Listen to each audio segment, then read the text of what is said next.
executive session number 1 were Aaron Smith, David Buttery, Suzanne LeClaire, Kip Wiley, John Schaefer, Noel Sawyer, Ken Matthews, Bob Carlson. Carol Harvey, thank you.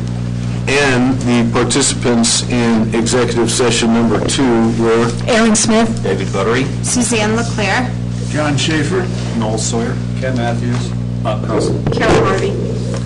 Thank you. If any person who participated in the executive sessions believes that any substantial discussion of any matters not included in the motion to go into those executive sessions occurred during the executive sessions in violation of the open meetings law, I ask that you state your concerns now.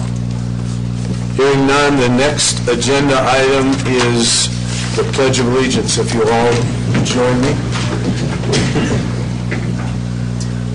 I pledge allegiance to the flag of the United States of America and to the republic for which it stands, one nation, under God, indivisible, with liberty and justice for all.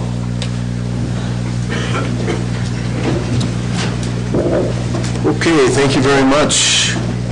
We're on agenda item number 4, and Suzanne. Thank you, Mayor Levy.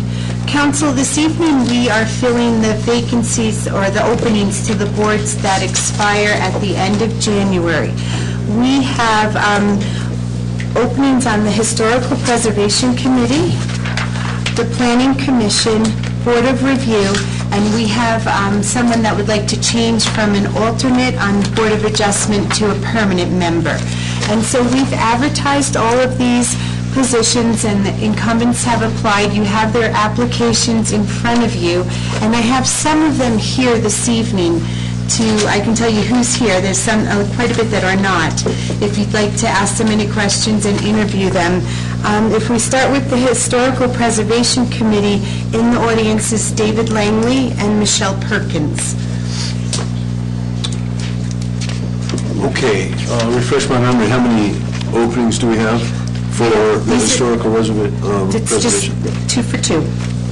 3 for 2. 3 for 3, pardon me. 3 for 3. 3 for 3, Okay. excuse me. Terrific, thank you for clarifying that. And it's Lori Gloth, who is not here this Thank you. Council, what's your pleasure? Would you like to call up those that are here and interview? We have 3 openings and we have 3 applicants. And they're the 3 incumbents. 2 of them are here today and they're all 3 incumbents. Would you have any questions? Great job. And they have done it, and you know. Great job. Well, that said, I think we could move forward then and approve everybody now, and then we're going to swear them in as soon as we're finished with the whole process, Sure. correct? So what I would need is a motion to approve those 3 for the HPC, and then I can continue. And one motion for all 3 or individual? All 3 would be fine. Okay. so moved. Second. There you go. Any questions? No, Suzanne, you're up. Thank you. Carlson? Yes. Harvey? Yes. Levy? Yes? Matthews? Yes. Sawyer? Yes. Schaefer? Yes. Thank you. Motion carries unanimously. Okay, on to the next committee. We have, let's see here, we have our Planning Commission, and applying for reappointment are Ken Hartsfield, Marty Probes, and Steve Stannard. And I believe tonight in the audience, we have Ken Hartsfield with us and nobody else. It is 3 for 3. It's 3 for 3, 3 yes. for 3 again. And are they all incumbents? Yes. There you go, council. Any questions? Okay, we'll call for a motion then. Move to approve the 3 candidates for the Planning Commission. Second. Suzanne? Harvey? Yes. Levy? Yes. Matthews? Yes. Sawyer? Yes. Schaefer? Yes. Carlson? Yes. Thank you. Motion carries. Okay, the next one, moving on, is the Board of Review. And for reappointment, we have Steve McCann and David Dernbach, and alternate member Mac McVicker. And I believe that none of them are here this evening. What's Steve McCann? Did you say? He ended up not coming Okay. this evening. He called us after we met. So we have 3 applicants for 3 positions? Correct, and they're all incumbents. All incumbents again. We are so fortunate to have all of you. On the alternate, that alternate then would become a full member. Yes, we do have an opening in the regular positions. Monty Hausman has resigned, so Mac McVicker would like to have that full So we position. wouldn't have an alternate now because all would become. Correct, Yeah. correct. Thanks, Bob. Any other questions? Okay, if not, we'll call for a motion to approve. I move to approve. Second? Second. Okay, Suzanne? Levy, Yes. Matthews, Yes. Sawyer, Yes. Schaefer, Yes. Carlson, Yes. Harvey? Yes. Thank you, motion carries. The final one is the Board of Adjustment. We have with us in the audience tonight Lou Ramone, and he is going to replace Ann Brown, who resigned from the Board of Adjustment, and he would like to go from an alternate member to a permanent member. Council, you have any questions for Mr. Ramon, who is with us today? Lou, we appreciate you stepping up. And no other questions. Ooh, call for a motion to approve. Move to approve Mr. Ramon to fill the permanent position on the Board of Adjustment. Second. Thank you. Suzanne? Matthews? Yes. Sawyer? Yes. Schaefer? Yes. Carlson? Yes. Harvey? Yes. Levy? Yes. Thank you, motion carries. Thank you, Suzanne. We're going to call them all up and swear them in. Okay, so whoever's in the audience, if they'll join me up here at the podium. Do they need to stay for the whole meeting? That's up to you, Mayor. That's totally up to you. Okay. So if you will all raise your right, let me have you raise your hand. You'll raise your right hand and just state your name, and then when it's time, state the committee you're applied for. So I state your name. Do solemnly swear that I will support the Constitution of the United States and of the state of Colorado, the charter and ordinances of the city of Woodland Park, and that I will faithfully perform the duties of the committees upon which I'm about to enter. Thank you, congratulations. I have some oaths for you to sign.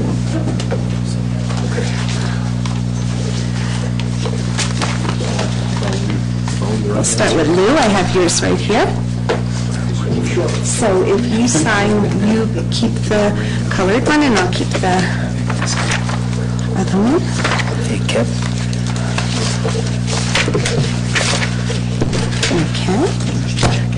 And David and Michelle, you have to stay for Larry's Ken, presentation. if you sign right here. Both of them, please.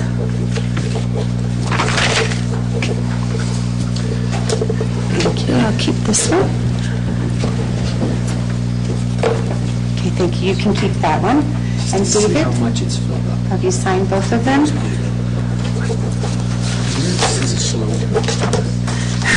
And keep that one. And Michelle. Thank you.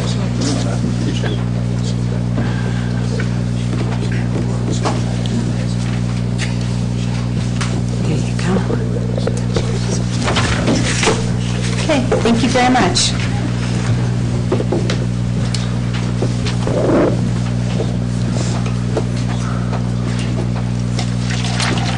Well, before you all leave, on behalf of City Council and certainly the City of Woodland Park, we thank you so much for your service, your continued service for most of you, and look forward to working with you in the future. So thank you all very, very much.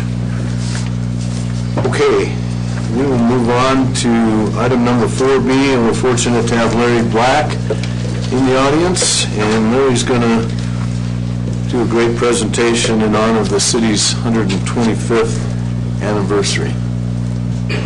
Welcome, Larry. Just state your name and address before you start. We'd appreciate it. My name is Larry Black. I live in 730 Pine Street, Woodland Park.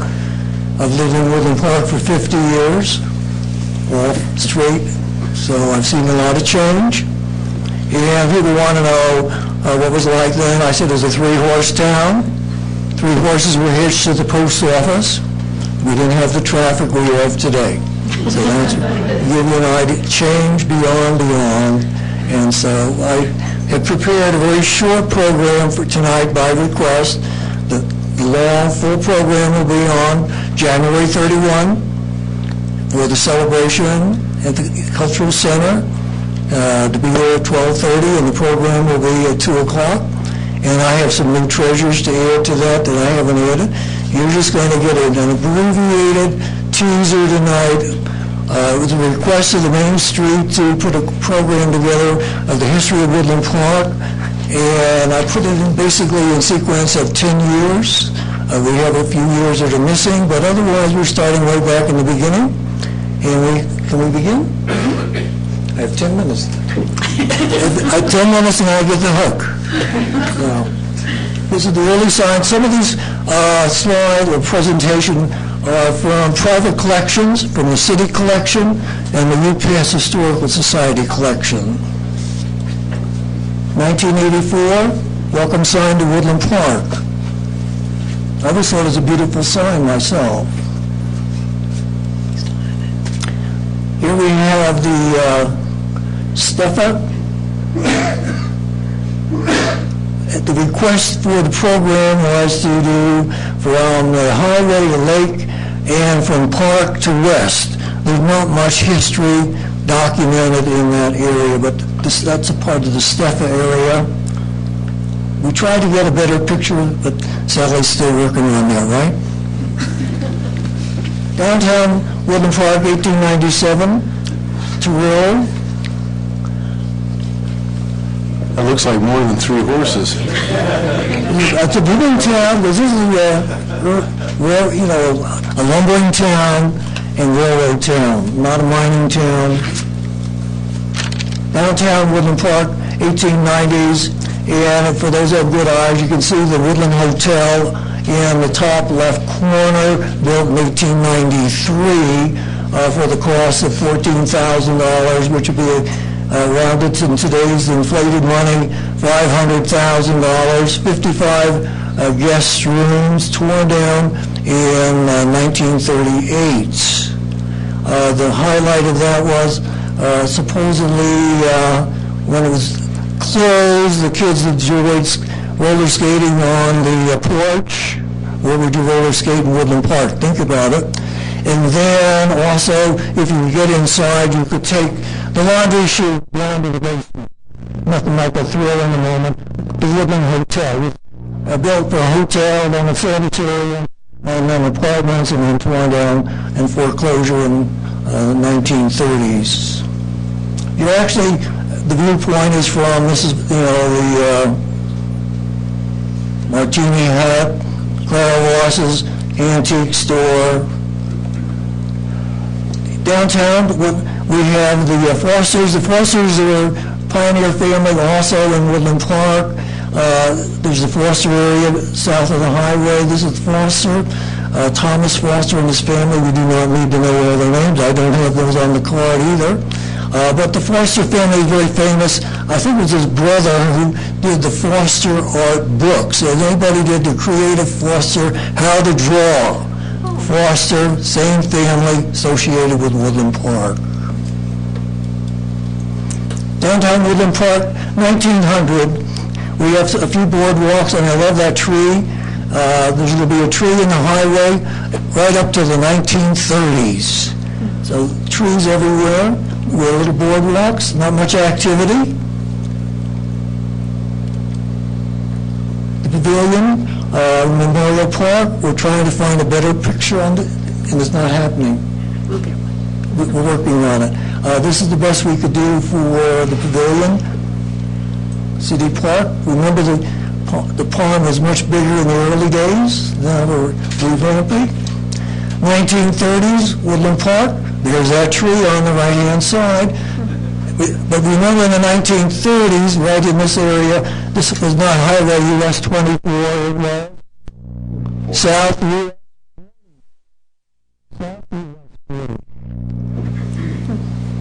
Where's the turn in town where you turn on South 40? That's the reason why I want to bring that up. Why would they want to say South 40? What's the relationship?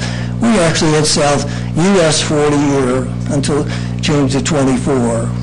And we have the Middle Meeting House on the left. And for those that have oblique vision, we can still see the building for the donut mill right in the middle. 1930s, this woman was widowed, raising her 3 kids. She became custodian for the school system. And I still have not been able to identify that building way over on the right-hand side. It looks like the railroad building, but it wouldn't logically be there.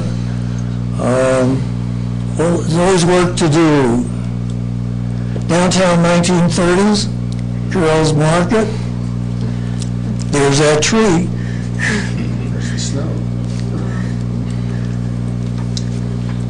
Depot, 1930s. And you can see the tall buildings, this is where you have to go up the stairs in Woodland Park. You have to go up and down the stairs to go to Market. 1930s, La Fonda Hotel and Park. Many changes have taken place on this building. It had a different reputation way back when. The Spielman sister worked there and has all kinds of stories to tell on her oral history of working in the La Fonda Hotel, later owned by Johnny Wonder Jim. Anybody know the name Johnny Wonder Jim? He was very entrepreneurial in town and did a lot for the city over time. Also on that area, we had, during the 1950s, 60s, a whole factory that manufactured holiday wreaths, garland, and employed a lot of people at one time. That'll be on Fairview, I think it would be. Downtown Woodland Park, 1944. And when I did this the last time, someone said, "Who's that woman in there?" It's not marked on it's not relevant. But here's all that traffic. What's the change in town? Not much. But remember, during the war, a lot of things were not happening in this area. That's why, mining decreased in the area due to World War II and the change of money. 1940s downtown. I think these are all 1940s cars. Does anybody know cars that much? They're not 1950s. They all look like 1940s cars. Yes? I'm good? Before my time. Right where the Vector Bank is today was the granite mill. It did a lot of slicing of granite that came from Guffey.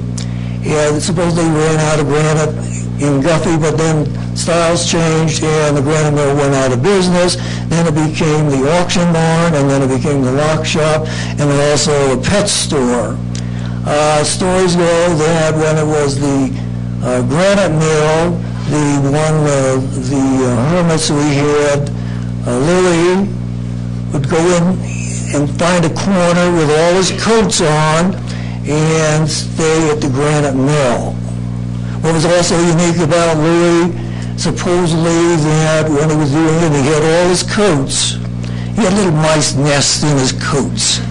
So, this is creative, folks. This is the lighter side of life. It isn't the newsy stuff. We have a lot of character in the world.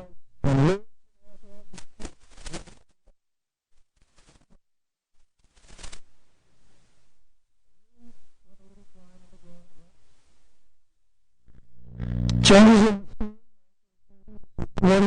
up to the 1970s. On the left, it was K through 12. And I think the graduating class of 42 only had 6. Then in 93, we had the demolition to make the area for the park area. And then we have the contrast with Clara Voss, who lived to be 100. Anybody shopped in Clara Voss's place? What was the one thing she always had right? The heat was never on. They always went in and the winter was cold, guaranteed. And you would ask, do you have one of these? And off she would go. And she would come back with a little treasure that maybe she had in the back or upstairs, but she had character. She came from Michigan and had lived here until in the 90s independently. Saddle Club, this is a classic photo I've just found. It was on Facebook. This is where the Saddle Club was, where the rodeo ground was in the 1950s. You have to put your mind into shape on that one there. Nothing. No mobile home park, nothing. What a change over just those 50 years. Downtown Woodland Park, 1950s, at the Pine Tree Cafe. Who was the woman that ran the Pine Tree Cafe? Hetty Edwards. And that's where the parking lot is today, next to Joni's. Downtown Woodland Park, 1960s. Private collection, isn't that classic? And I will just give you a teaser on this. This is the site where chivalries would take place. Who was chivalried? And I will share that later on the 31st. The requirements for a chivalry. Okay? Chivalry coming on the 31st. Here we have the Diane Hathaway Hunts and the pharmacy. The Hathaways, why this picture particularly, the Hathaway, Paul Hathaway and all his artwork in town. But also remember, all the furniture he made is very collectible. Think about creative artwork on furniture. It's very collectible for those on the Western furniture market. So if you supposedly the campgrounds have the furniture made by Hathaway. I do not have any Hathaway furniture, but once in a while I guess it pops up. So if you see a Hathaway sign piece, you have something from Woodland Park. It just wasn't a little, town for people doing the regular. Callahan, we all know the history of Callahan. Who owns the Callahan? Originally it was one of the grocery stores. And here we have downtown Woodland Park, 1999. And I'll just share about one thing before I go about the stairs. There's the stairs in there and all that, about shopping in downtown. I just interviewed Fern Hammer, and she shared about going shopping in Woodland Park in the 1950s. And she went in, came out, went home, said, wrong car! The key was...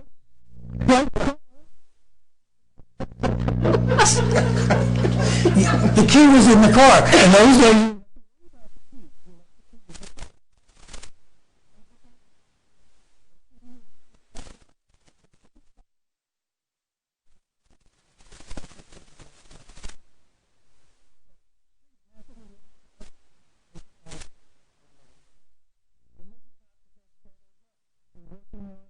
LeBron Leitner.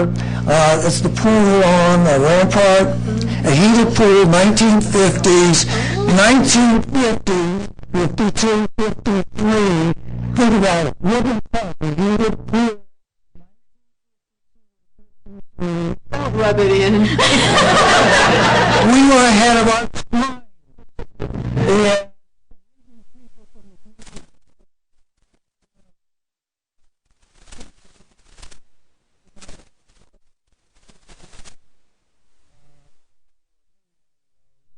You can still see the snack bar sign there.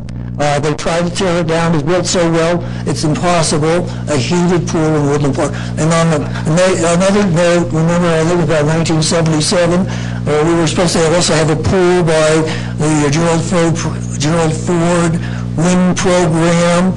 We had actually people that had memberships for the pool, and due to public outcry, it didn't happen.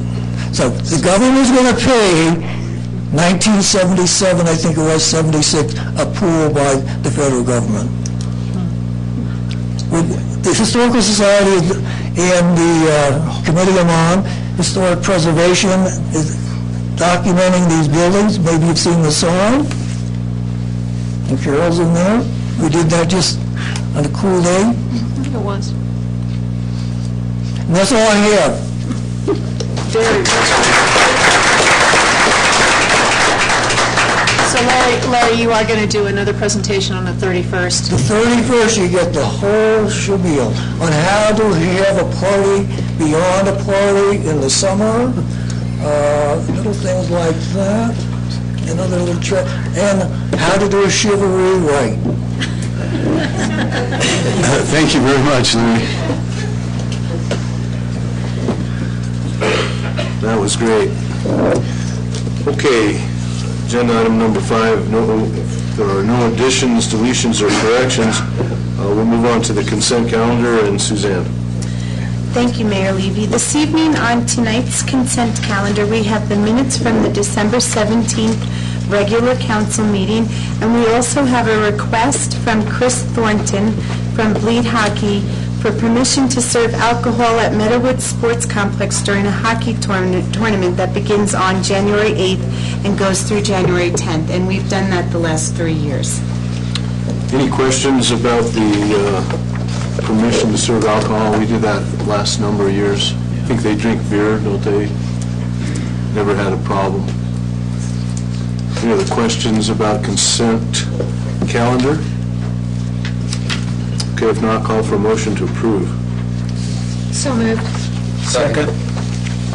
Suzanne? Sawyer? Yes. Schaefer? Yes. Carlson? Yes. Harvey? Yes. Levy? Yes. Matthews? Yes. Thank you. Motion carries 6-0. Thank you, Suzanne. Well, we have no unfinished business tonight. We'll move on to ordinances on initial posting. And Suzanne will start with considering ordinance number 1264. Thank you, Mayor Levy. This is ordinance number 1264 on initial posting declaring the public notification process and method for the City of Woodland Park for the year 2016. And we would like that to be the courier, and I can go into details tonight, or I can wait until the public hearing for you. We'll wait till the public hearing unless council has any questions. Okay, if not, we'll call for a motion to consider ordinance 1264 on initial posting. So moved. Second. Okay, we have a second. Suzanne? Schaefer? Yes. Carlson? Yes. Harvey? Yes. Levy? Yes. Matthews? Yes. Sawyer? Yes. Thank you. Motion carries 6-0. Thank you, Suzanne. We're going to move on to the next, looks like next 9 or 10 ordinances on initial posting. Let me make sure we do this correctly. Can Mayor Pro Tem Harvey go through all of them, or should we take these?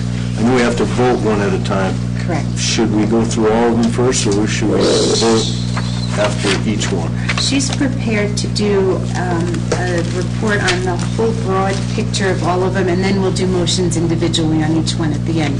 Okay, that sounds great. Thank you, Carol. Let's see if I can do this from up here. There are copies of this presentation in the back of the room if any of you'd like to pick it up. It will also be posted on the city's website.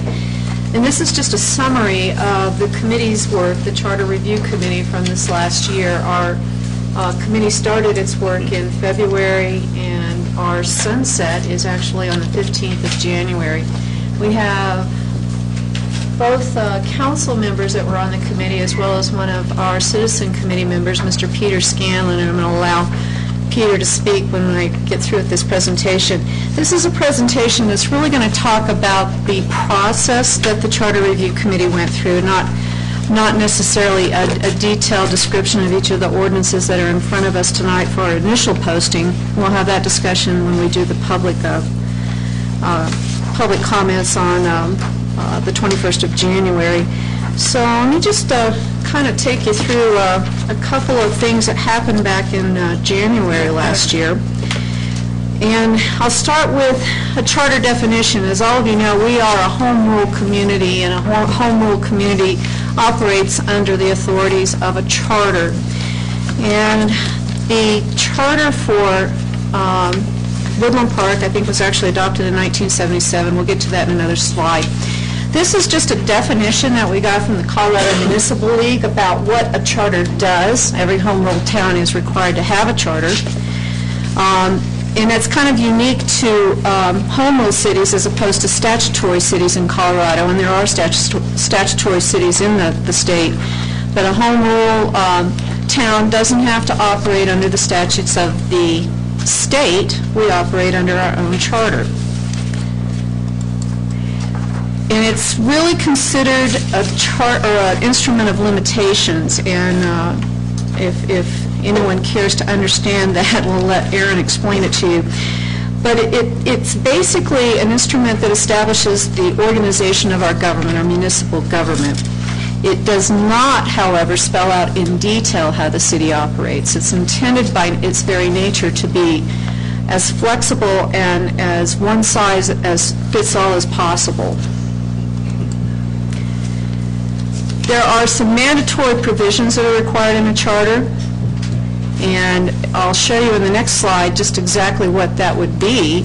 Most of the charters in the state, although also provide the other provisions that are listed there. A prefatory synopsis is basically the preface to the charter.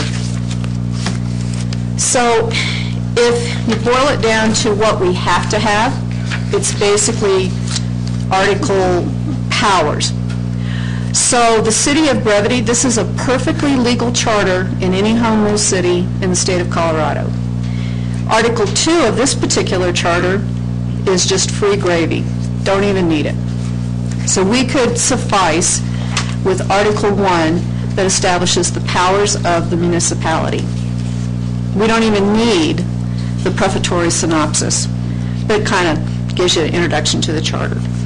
And this was provided to us by an attorney with CIRSA, which is our the city's insurance company. Her name is Tammy Tenoy. And Tammy, at no charge to the city, reviewed our charter, and she came to the committee in September and gave us her evaluation or assessment of the charter. And Tammy has helped a lot of cities write charters from scratch. And in our case, she simply reviewed ours for the provisions in terms of really in violation of any state statute, and she found a couple of places where we were, and those were some of the areas that we did focus on.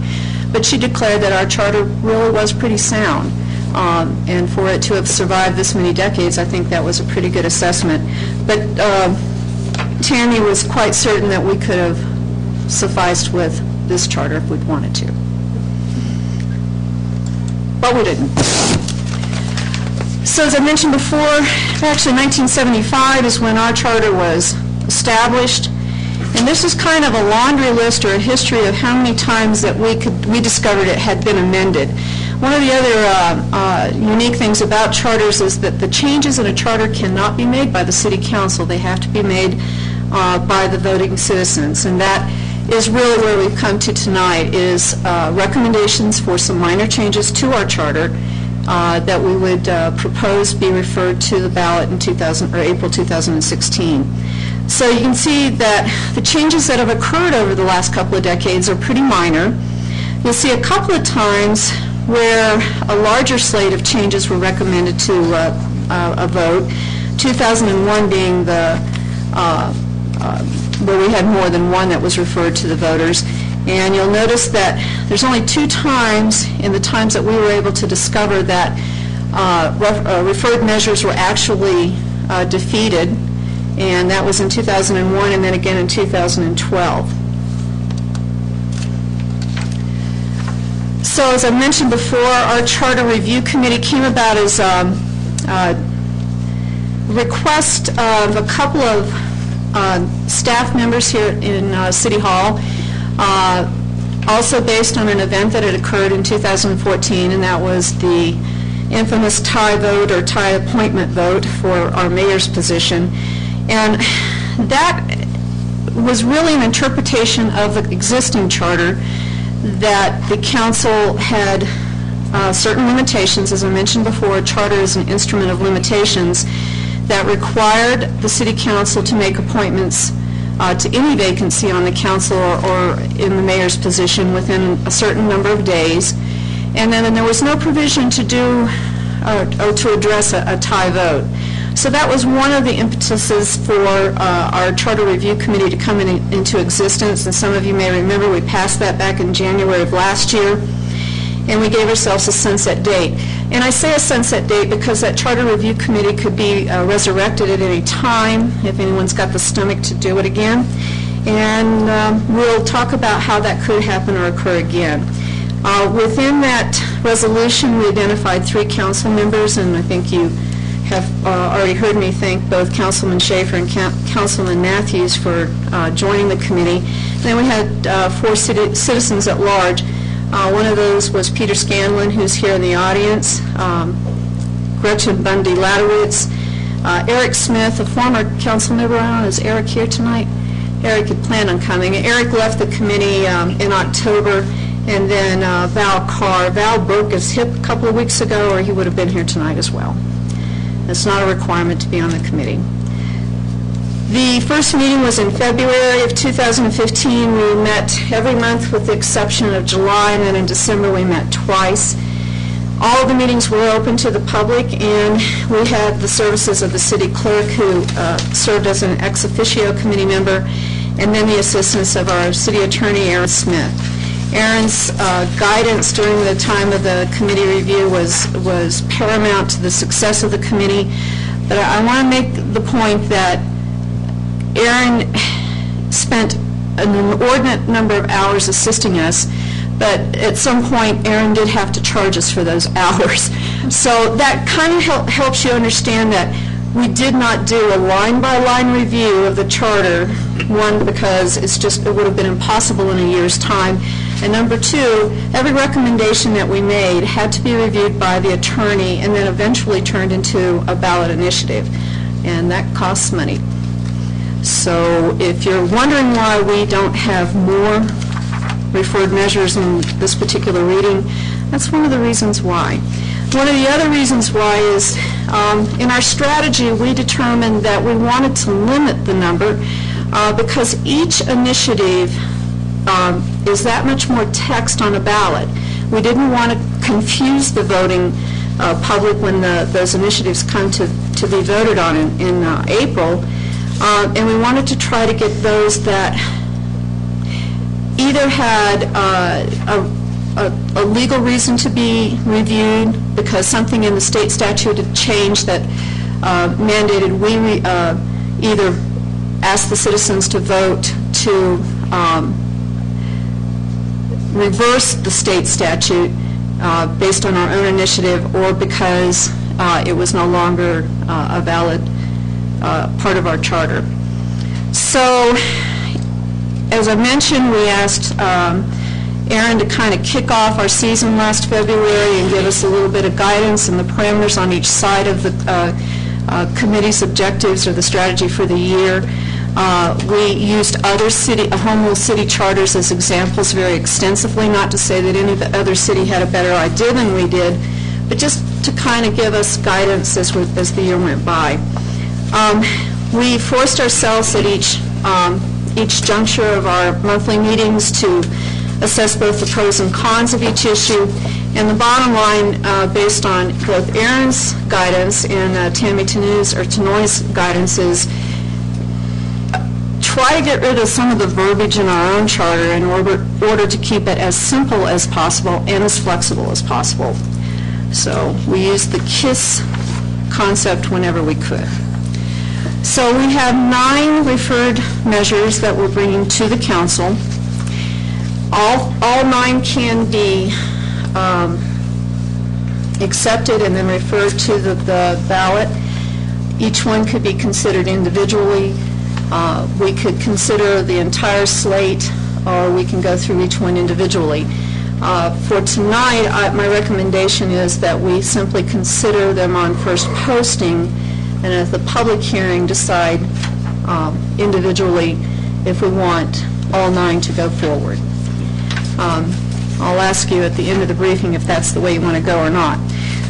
So I'm going to quickly go through each of these referred measures. The first one, and these are not in the chronological order of where they were considered during the year's review. These are in order of where they actually fall out of the charter. So the first one is from Article 2, which addresses elections.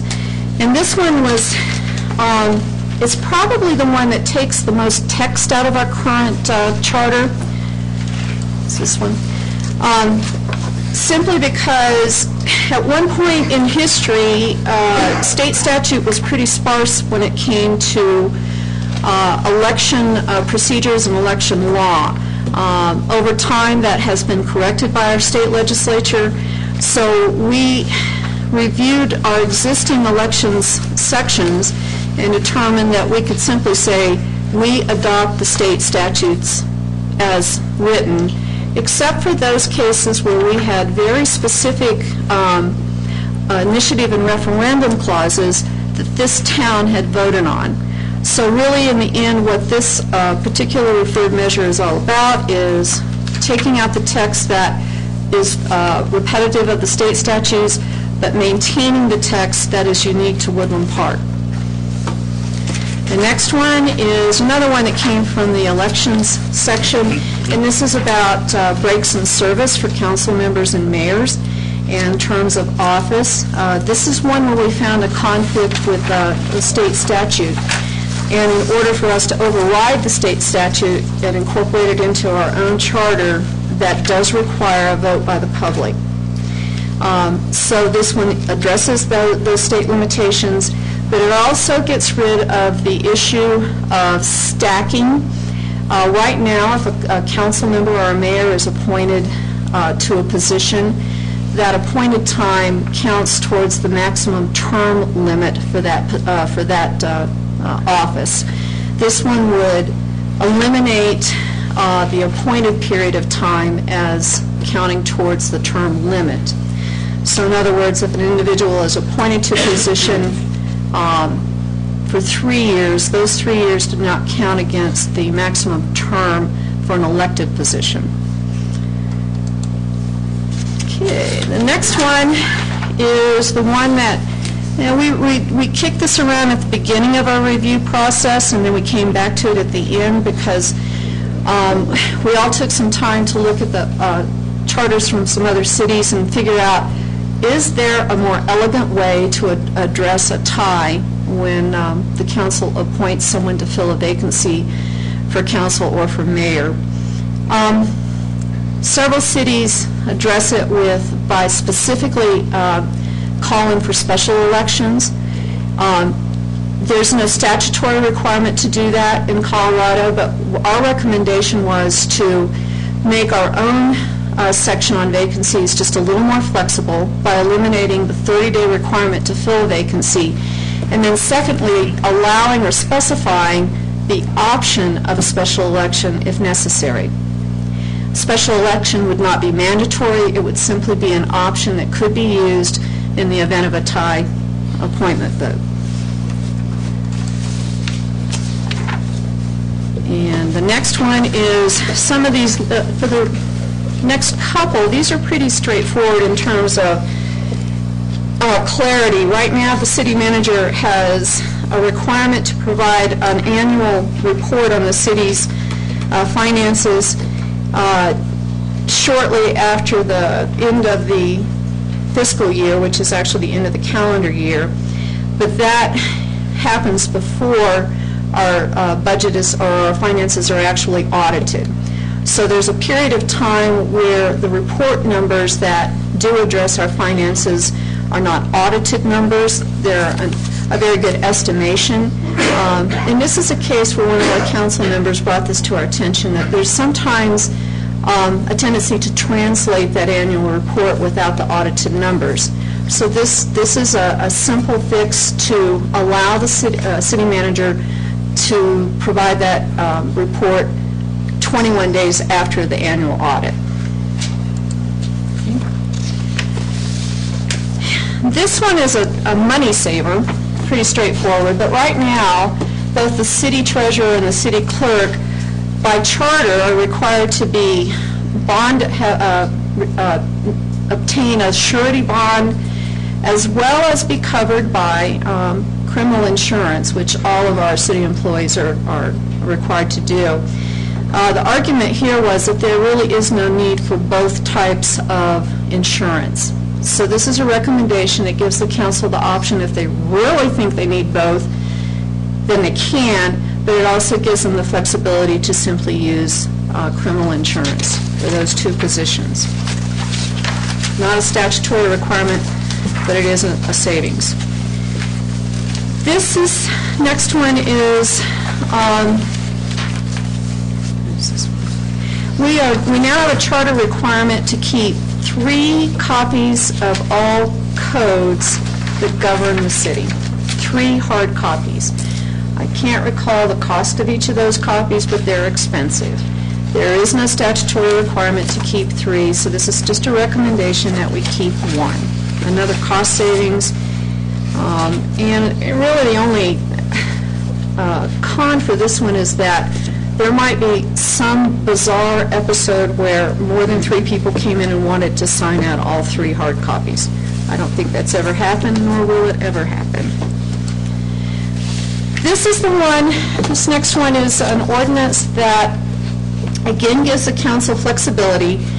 Right now, the charter says that public notification must be done via the designated official newspaper, this official city newspaper.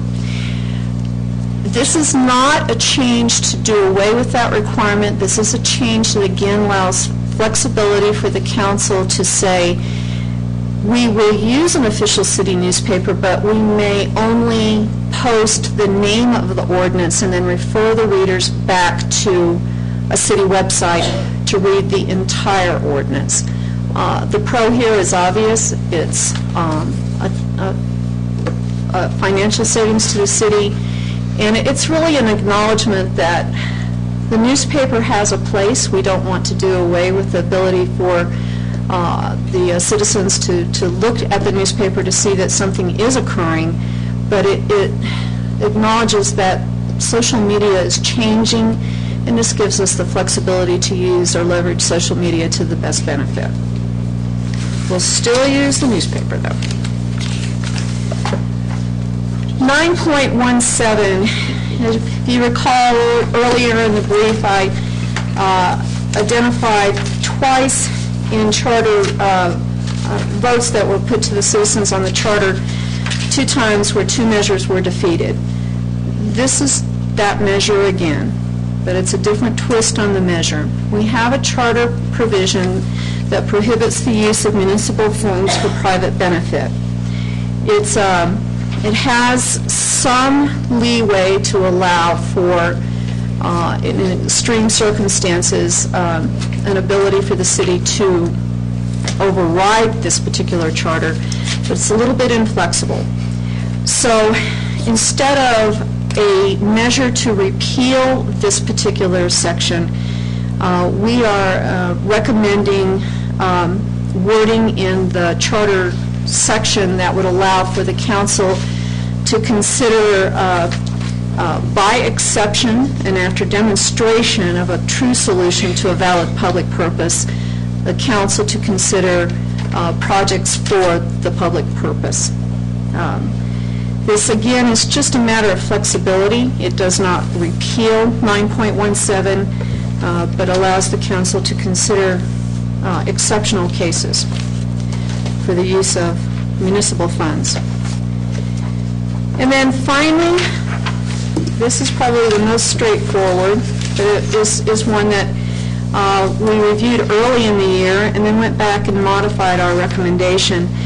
This is, for many of you who've been here when we've had a public hearing on the vacation of a utility easement, it's a very straightforward consideration for the council. Right now, it does require, though, an ordinance. Our recommendation is that we eliminate the need for an ordinance and simply use a resolution. That doesn't mean that it's not going to get a public hearing or public consideration. That process does not go away. In fact, it still requires that the vacation request go through the Planning Commission and the City Council, but it eliminates the requirement for an ordinance, which takes a little bit more time, and again goes back to publishing that ordinance in the official city newspaper. So this provides not only a decrease in time in the process, but it's also a money savings approach as well. We had initially included in this one the elimination of ordinances for conditional use permits. Had a year to think about it, came back to it in December, and decided to take that particular referred measure off of the slate of initiatives that we're recommending tonight. So that's 9 ordinances. They all have to be considered separately by law, by state statute. Again, this is the initial posting, and tonight we can accept the entire slate on initial posting and then consider each one individually at the public hearing, or we can consider each one individually tonight if the council so chooses.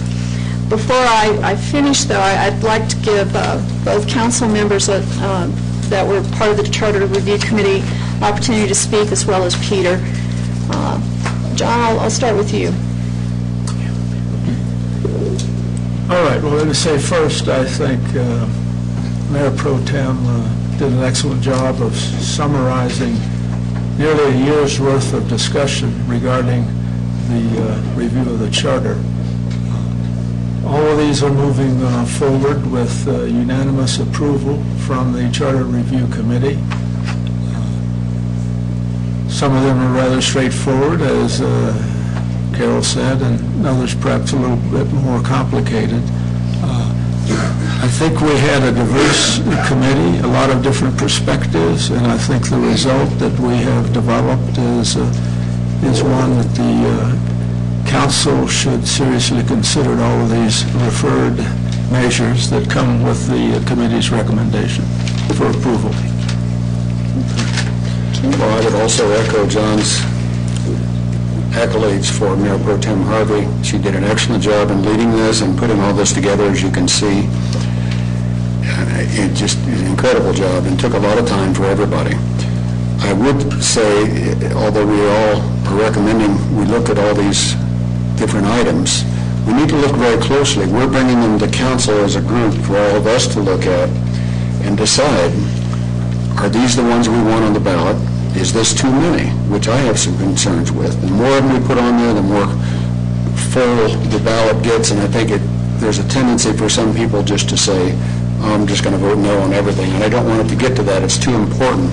So there's a balance there, I think, and we have to weigh which ones are most important to actually end up with on the ballot. So we brought them all to this entire council to decide that, and with public interest at the next meeting, of course. But again, thank you, Carol, for your hard work. Thank you, Ken. Peter, you want to come on up to the podium? If you could state your name and your address. I'm Peter Scanlon, 620 Sunny Glen Court in Woodland Park. And I just wanted to take 1 or 2 minutes and say I really appreciate the mayor and the council. I really appreciated being asked to be on this committee. As a new resident of the city, we've lived here about 2 years, so it gives me a different perspective. I don't remember the horses clogging the highway. I really appreciated the opportunity because it gave me a real in-depth understanding of how the city operates, and I'm actually proud to say I actually read the charter in full, which was an experience. I would encourage the council to, because I am 100% supportive of all the recommendations that are being put forth, because I think they do a couple of things. First, they improve some operational efficiency for the way the city operates. For example, in the election area,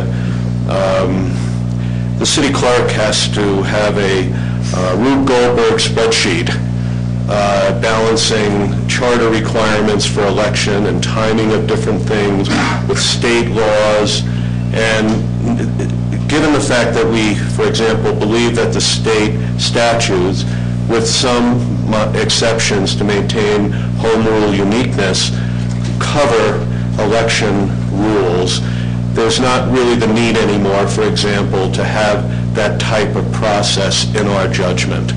So that's operational efficiency. I think the charter recommendations help the city reduce risk. It helps eliminate certain expenses.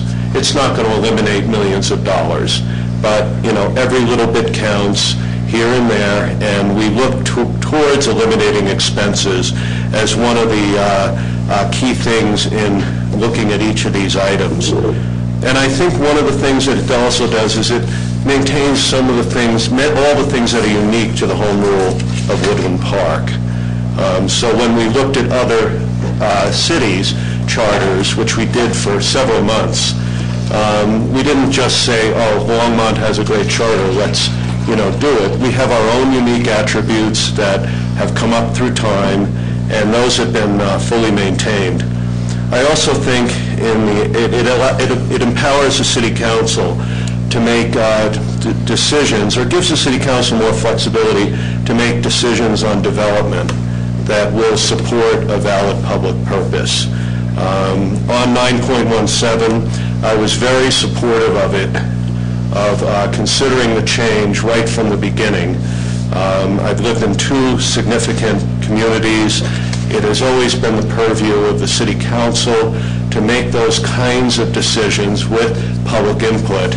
And I found it curious, but for good reason, I suppose, in the past, that was curtailed. I think the time is potentially now to consider allowing the city council to have more flexibility on those types of development decisions. If I had one reservation in that area, since Carol did say two of us did not endorse, I think that's a little strong. We endorsed it but had some concerns. It was really around the issue of the volume of referred measures as well as timing. And I won't go into the details on that right now because I would take too much time. But there was a robust debate about the timing on proposing 9.17, for example, as well as several others, and how many new measures can you bring to voters, have them absorb it, because all of them take a fairly lengthy process of reading, which we'd like to think everybody who votes would do. And we want that to happen. So on the whole, this was a tremendous process. It's one thing to lead, as Carol, to lead a group that meets for 30 or 60 days. But the council really owes a lot to Carol for her leadership in this area. To commit a year's worth of time, and her time not just in the couple-hour meeting we would have once a month, but I know she spent significant amounts of time digesting, summarizing. She's an incredible detailed person, as well as able to see the big picture. And I really think she deserves a round of applause or credit for the work she's done to lead this group. So, Thank you.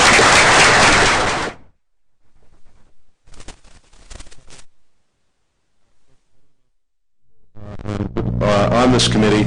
Again, I just want to say thank you. I am 100% supportive of all the measures, but would encourage the council to really, look at each one carefully, consider each one individually, and really make that decision as to, as Ken said, as whether all of them are appropriate at this time on a fairly significant ballot. Thank you. Thank you, Peter. Mr. Mayor, that ends my staff summary, and I'll turn it back over to you. Great, I appreciate it. I'll just reiterate what everyone said, starting with Carol and from her all the way down. Really appreciate the hard work, and we will move forward. Council, we're going to have to take these on initial posting one at a time, which we can do. If you think we should have discussion, limited discussion about any, we can, but typically we wait until these are posted and we wait 2 weeks for that. If that's okay, that's the way I would like to proceed. Unless anyone has any difference of opinion, we'll take these one at a time, starting with ordinance number 1265. Mr. Mayor, I will move then to consider ordinance number 1265, submitting to registered electors of the city of Woodland Park a proposed amendment to the charter to simplify the city initiative, referendum, and recall procedures on initial posting and set the public hearing for the 21st of January. Second. Great, thank you. Suzanne? Carlson? Yes. Harvey? Yes. Levy? Yes. Matthews? Yes. Sawyer? Yes. Schaefer? Yes. Motion carries. Thank you, Suzanne. Mr. Mayor, then I will move to consider ordinance number 1266, submitting to the registered electors of the city of Woodland Park an amendment to the charter to simplify the city election procedures in accordance with state municipal election laws. And this one addresses the terms of office, and this is initial posting and set the public hearing for the 21st of January. Second. Thank you, Suzanne. Harvey? Yes. Levy? Yes. Matthews? Yes. Sawyer? Yes. Schaefer? Yes. Carlson? Yes. Thank you. Motion carries. Mr. Mayor, I will then ask to consider on initial posting numbers 1267, submitting to the registered electors, proposed amendment to 3.5, section 3.5, adding a new section to the charter to provide flexibility in determining appointments to mayoral and council member vacancies on initial posting and set the public hearing for the 21st of January. Second. Thank you, Suzanne. Levy? Yes. Matthews? Yes. Sawyer? Yes. Schaefer? Yes. Carlson? Yes. Harvey? Yes. Thank you. Motion carries. Would you like a break?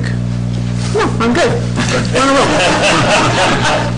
Mr. Mayor, I ask to consider ordinance number 1268, submitting to the registered electors an amendment to the charter to permit the city manager to submit the annual report of the city's finances to council after receiving the results of the annual audit.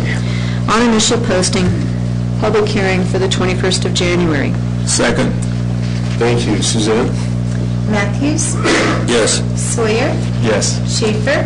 Yes. Carlson? Yes. Harvey? Yes. Levy? Yes. Thank you. Motion carries.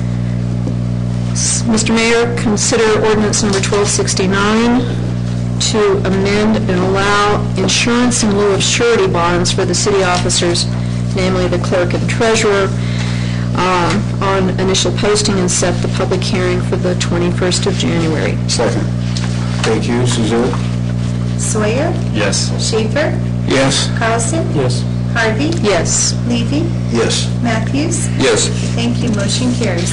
Mr. Mayor, consider ordinance number 1270, which would amend the charter allowing the city to keep one copy of any code adopted by reference in lieu of three on initial posting and set the public hearing for the 21st of January.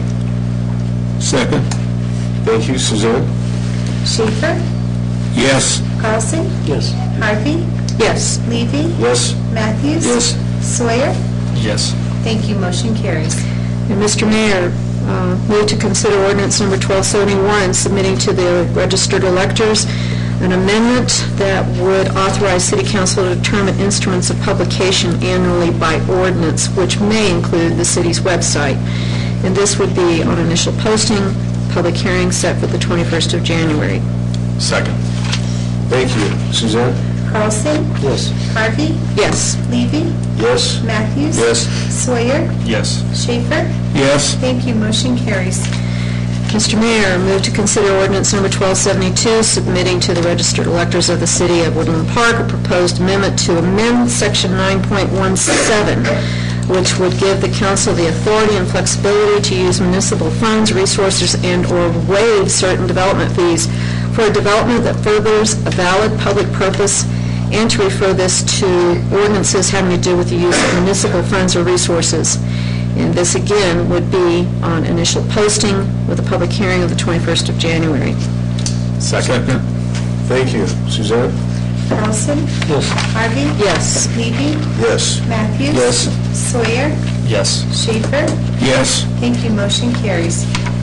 And finally, Mr. Mayor, I move to consider ordinance number 1273, submitting to the registered electors of the city of Woodland Park a proposed amendment that changes the charter to authorize city council to sell, exchange, or dispose of any public easement by resolution in lieu of an ordinance on initial posting and set the public hearing for the 21st of January.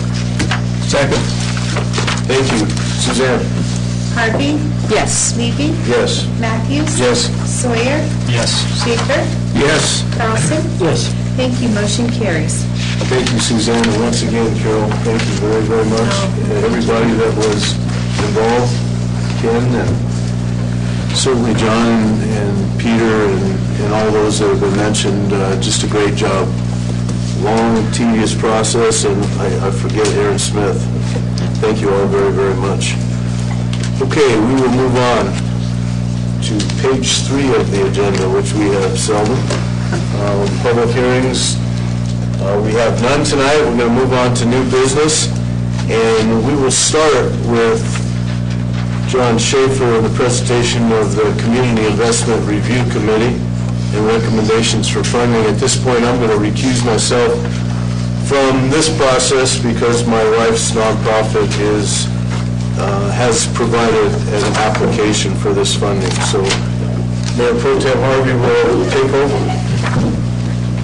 Okay, and I think I am turning this over to John. Yes. So Mayor Pro Tem and colleagues, it's my pleasure to tell you that the Community Investment Fund Committee did meet on November 30th. We had 20 applications for our funds, and I'm happy to introduce our chairperson of that committee, Darwin Nacarado, who will give you the details.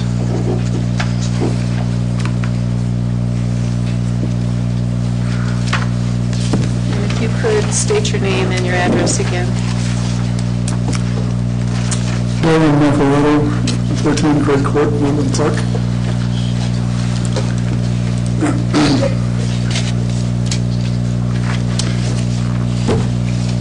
This was, I would have to tell you, probably the smoothest recommendation process that we've had since I've been associated with it. Now, part of the problem is we didn't have enough money to give away, so we gave it all away. Part of it was that the process itself has sort of been honed over the years and operates very smoothly. It's not quite as scientific as we tried to make it early on in the program, because we found that after going through all the spreadsheets and doing all the statistical analysis that we did in the first few years, we'd take a second pass and just take a consensus of what everyone recommended, and it came out exactly the same. And after 2 years of doing that, we thought, why don't we just skip the formula and go right to the ladder, which is what we did this year. All of those who applied this year were recommended to receive some award. There are some that I guess we would have liked to have given or recommended that you give more to this year. There were some whose applications we needed a little bit of clarification on, and we did that. And we recommend that they're given funds pending certain things that we needed to see happen in the application process.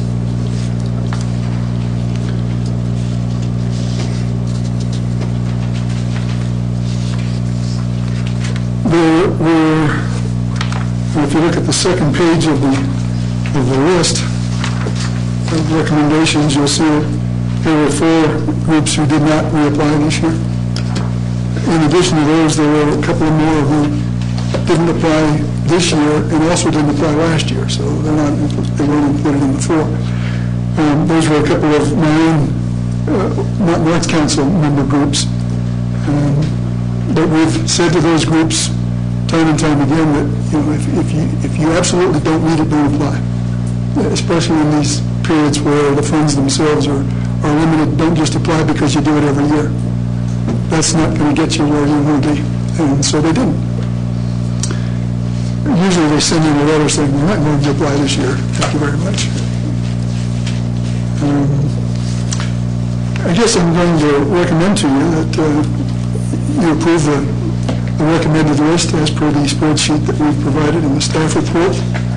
And I'll be happy to answer any questions that you might have. Any questions, council? Comments, John? No. The only question I had, David, is, again, what is the formula that we use for this amount of money? Historically, the formula is 3% of the operating or the emergency reserve, but for last year and this year, we modified that based on the expenditures we're making for our capital projects, and so it was more based on what I felt the budget could handle this year. So it's less than what that formula would have provided. The formula would have provided, I think, about $36,000, and what we provided for in the budget that you approved was the $27,350. This is an administrative action, and we don't require public input, but is there anyone else that would like to talk about the slate of intended recipients? Darwin, again, thank you so much for your help on this. This is... It's my pleasure. We're glad you do it. All right, we'll entertain a motion for the recommendation to approve the slate of recipients for this year's Community Investment Fund. So moved. Second. Excuse me. Matthews? Yes. Sawyer? Yes. Schaefer? Yes, Carlson? Yes. Harvey? Yes. Thank you, motion carries. and thank you, Darwin. And I guess now we'll wait for Mayor Levy to return. Where'd he go? He's on his way.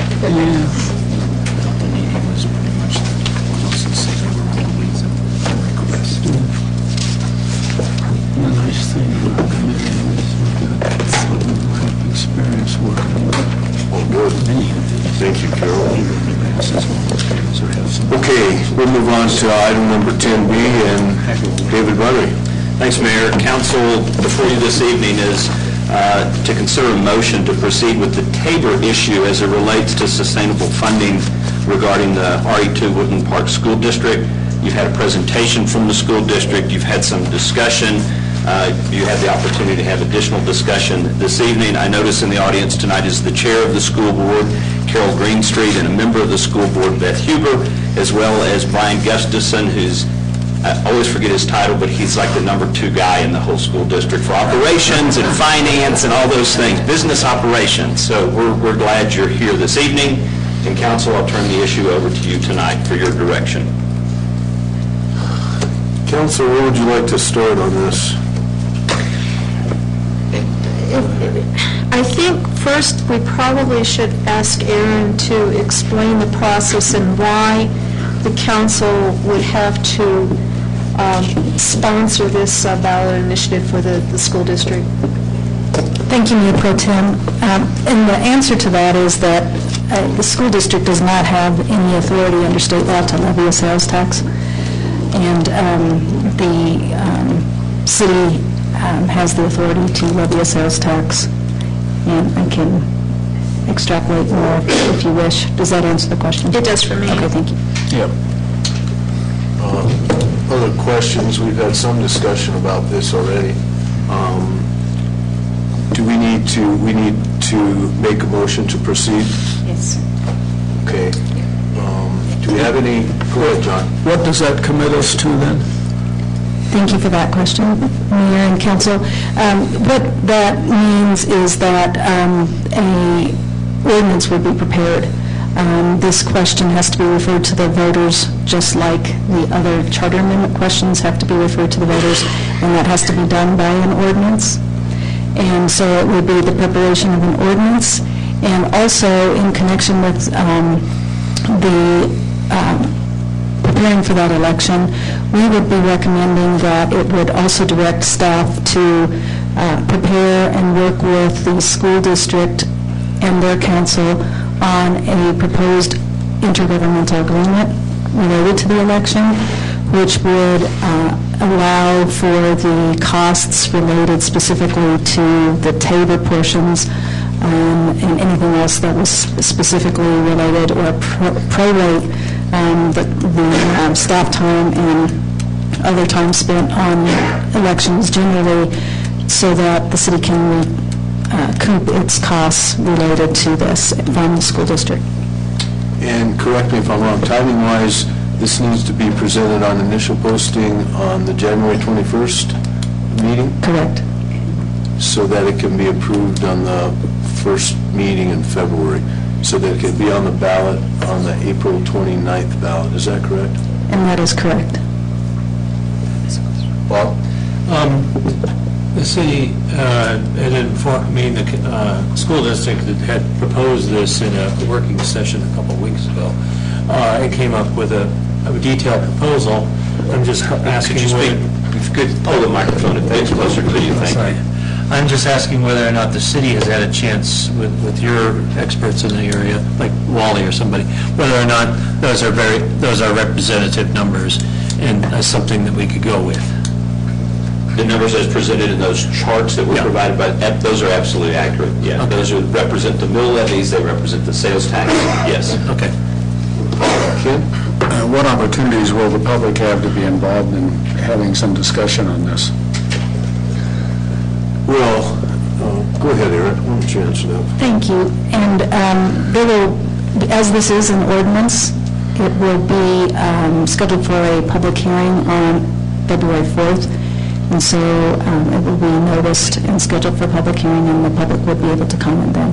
Thank you. I just want to make sure that was made known to everyone. And the challenge for council will be not to approve, just to allow, if you will, the public to make the decision by putting it on the ballot in April. Everyone understands that. Any other discussion, John? Are we talking about a single intergovernmental agreement or more? That's also a very good question, and thank you. There would probably be two intergovernmental agreements, one initially to cover the election costs and the share of those, and a second if the voters pass the question. And that second IGA would be presented after the election, and it would contain the mechanics of how the city would pay the sales tax. Would it be on an annual basis? Would it be a quarterly basis? The city would have to, there would probably be some terms in it concerning the collection costs that the city would need to pay itself before it turned over those tax funds. So it would be the mechanics of the turning over of that money. All right, thank you. Anybody else? Okay, if not, let's call for a motion to consider to proceed with this Tabor issue. Motion to consider to proceed with the Tabor issue as it relates to sustainable funding regarding RE2 Woodland Park School District. Second. Thank you. Any other discussion? Okay, Suzanne? Matthews, Yes. Sawyer, Yes. Schaefer, Yes. Carlson, Yes. Harvey, Yes. Levy. Yes.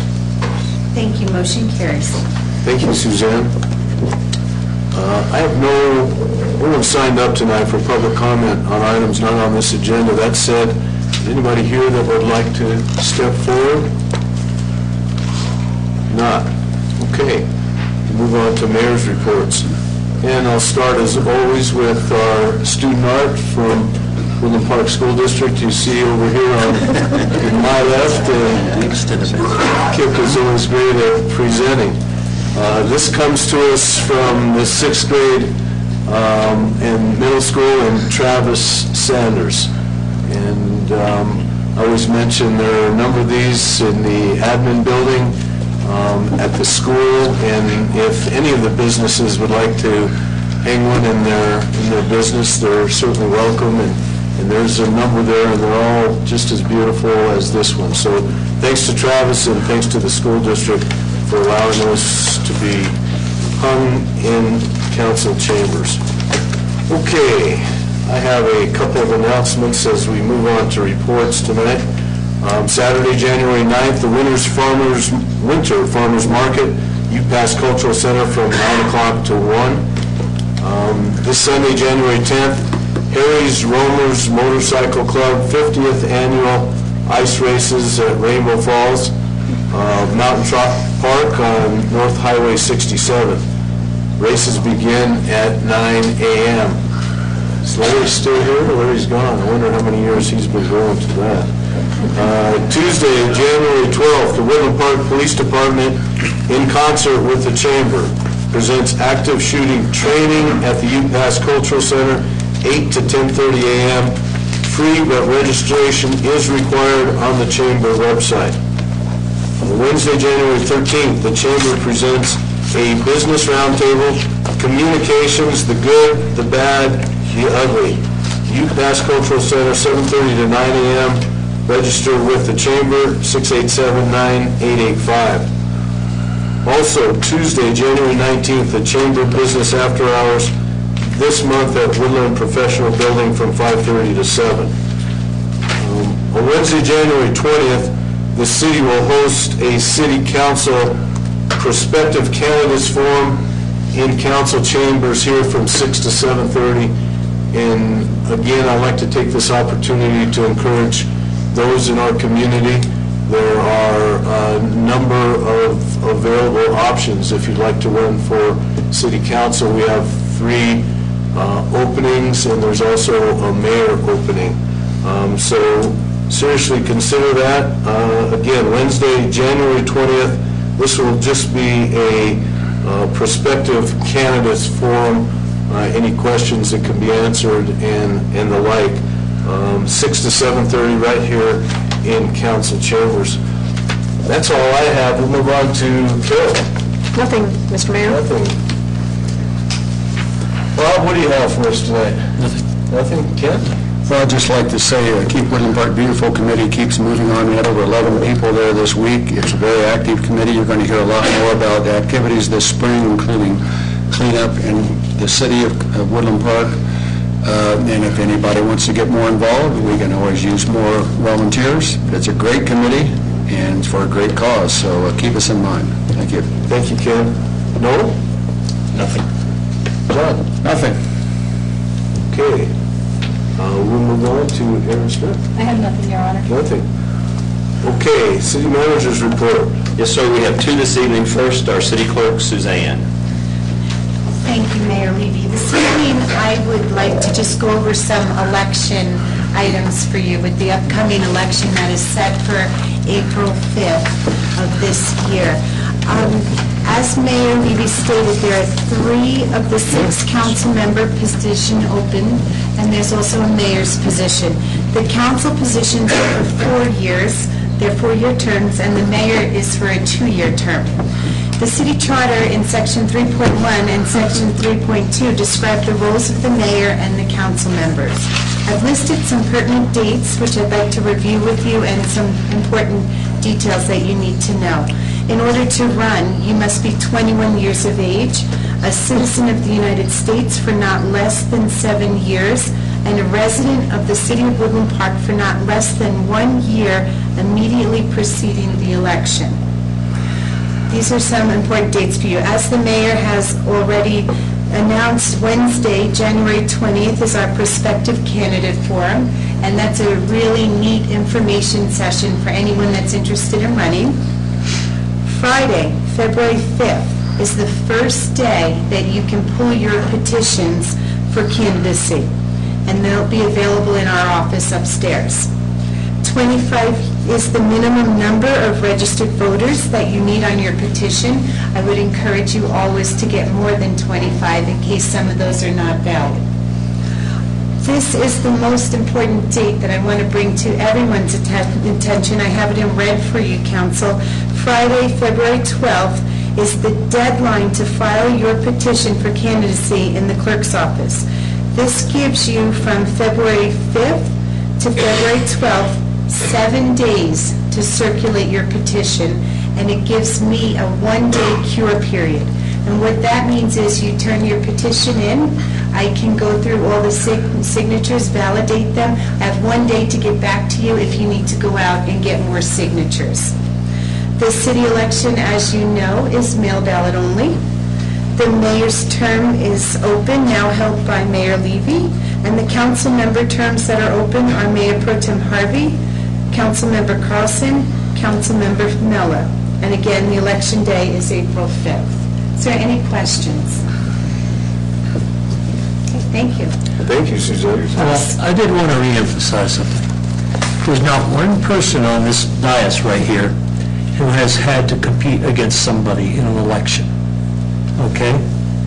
So I dearly want the audience to understand that we need to have some competition here. And please run for city council. Please run against me. Thank you.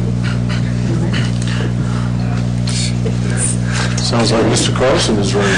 No, I don't know. If somebody really is. And next, Mayor and Council, we have a report from Brian.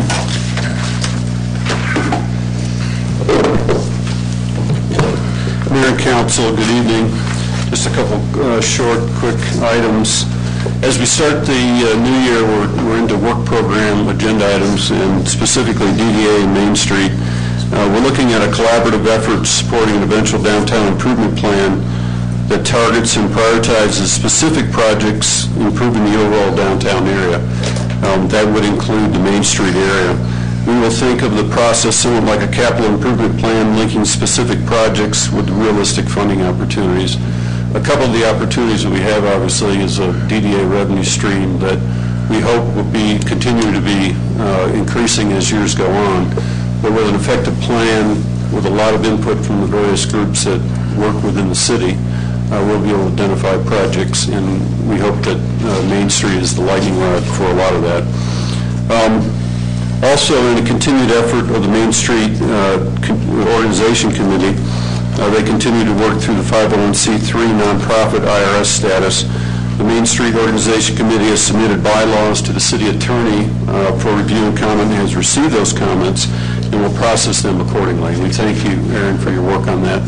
Specifically, I saw Gary Crane in the audience, co-chair, and then Renee Bunning, who's the chairperson of the organization committee, Steve Georgelo, and others who put in a lot of time and effort in that particular emphasis of moving forward with the 501c3. Currently, the Main Street Coordinator, Darlene Jensen, has registered with the state of Colorado the Main Street Organization as a nonprofit entity, along with articles of incorporation, so the journey continues.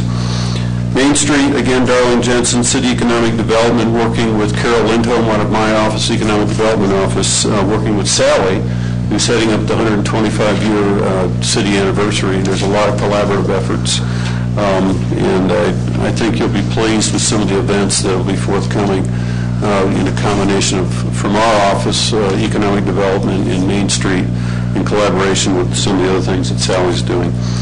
I'm happy to say that at the end of the year, we closed on the Vectra Lot 2. So the city is now the proud owner of a piece of real estate within the Woodland Station footprint, which hopefully will afford the ability to improve infrastructure and connect specifically Saddle Club Drive, hopefully from Park to West Street in the future. And lastly, just kind of a note, I think most people probably noticed a new business relocated at West and US Highway 24, Cafe Leo's, in the old Starbucks location. We're not only excited about them being there, but also the sign now is something a little more attractive on the highway. But we also, you see this in our community, the relocation of businesses, and I get this question often. We saw UPS go from Gold Hill South, obviously Cafe Leo from Gold Hill South.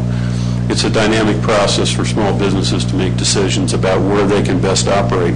Both of those are two mature businesses who are very successful, who made a decision of relocation that would suit their interest needs. It doesn't mean we don't work with those that have the recipient vacant space. So we spend a lot of time with the Gold Hill South ownership looking at alternatives and different things. I know Sally's working with Mr. Page on a rather large project for Gold Hill South, but it's a dynamic and interactive process. So it's part of what happens, but it does fill vacancy along 24, so we're happy to see it, and I think we wish Dennis Fryer and his family well as they move forward with that business operation. That's all I have this evening, council. Be glad to take any questions or comments at this time.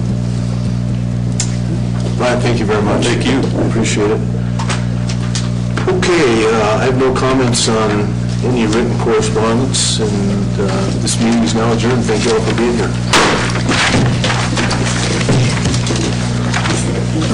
Hey, Brian.